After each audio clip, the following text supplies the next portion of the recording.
Hey, Regicide, today is May the 4th, which is known as Star Wars Day. And because part of Star Wars, it's a series of movies, was one of the characters would say to another one, "May the Force be with you." And so it's May the 4th be with you. So it's May 4th or Star Wars Day. And so a lot of people have fun with this because Star Wars is a huge, huge part of our culture. The original movie was made in 1977 by George Lucas, who wrote and directed and produced, and it's this epic movie. And it started out as just like this sort of space opera thing, but he did a good job, and it touched on a lot of key things that just resonate with people. So you have the common farm boy hero, which is a total trope, and he goes out and he saves things, saves the world. And two of his companions are C3PO and R2D2. And your lolly made me these shoes several years ago for May the 4th because we were going out with a bunch of people. And so we went out and it was for roller derby. So we had these shoes made up for roller derby, and I had it was May the 4th, and everybody was like, Star Wars, this whole Star Wars themed roller derby, and it was fun. And anyway, so I had the Star Wars shoes, and so I'm going to wear those tonight to the COG meeting. I have my Star Wars shirt, May the 4th be with you, and it's just sort of awesome. So Star Wars is great fun. There are 9 movies in the sort of canon, plus a whole bunch of little side movies. The movies are of varying quality. Um, yeah. The first one that was made, though, was actually number 4. So I was lucky enough as a child to see the first Star Wars movie actually in the movie theaters. And not many people can say that. And then there was a Christmas special. And I actually think I saw the Christmas special before I went to see Star Wars. Then Empire Strikes Back and Return of the Jedi. Return of the Jedi, have a great story about that. So it came out and it was going to be this huge event. And uh, you know, it's going to be huge and everyone was going to go see it. And so here we were. It was the Saturday after it came out. It was cold and it was wet. I was like, "Dad, come on, we gotta go. Star Wars." And my dad was like, we'll go. We have time. It was like an hour before the show. It's like, "No, Dad, we gotta go now." So finally, it's like, "Okay, we'll go to Star Wars." And we went to the movie theater. And the movie theater that we went to had this huge, massive screen. They don't do movie theaters like this anymore. This was a dying breed even then.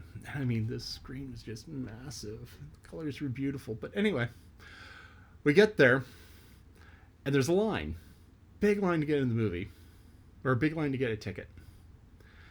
And they sell out of tickets, and we were like number 10. 10 people back in the line. And so we had to wait for like 3 hours for the next selling of tickets because this was back in the day. And back in the day, you didn't just go, "Oh, I'm going to pre-order tickets for the movies happening in a week," or "I'm going to." No, it's you went and you stood in line and you bought a ticket. Um, we waited in line to see your mom, your Lolly, and I took Paul, your dad, to go see the Phantom Menace, which was the first of the 3 prequels. And once again, it was the get up, stand in line, except that was a midnight showing. So we got to go see the midnight showing. We stood in line for hours to watch that movie. And then that was probably the worst of the lot. It was just bad. It was racist. There was like stupid plot points that didn't really matter. And the funny thing is that you can watch the whole Star Wars series and not see that movie, and you wouldn't miss anything. You would know, you might, knowing that you missed the movie, you would think that there was something missing when you watched the second movie and be a little bit confused about, hey, what's going on here? I don't understand what's happening here. But the thing is that even if you did watch the first movie, you still wouldn't really know what was happening there because that was part of the problem with the second movie. And the third movie, the number 3, which was the 6th one released because out of order, it's probably the best of the first 3. Then you have the original series, 4, 5, and 6. The original Star Wars was really kind of awesome. And the soundtrack to Star Wars really made it. There's a composer by the name of John Williams who wrote the music for all of the Star Wars movies. And even if you don't like the plot, even if you don't like the characters, even if you don't like space, the music is just so powerful and moving.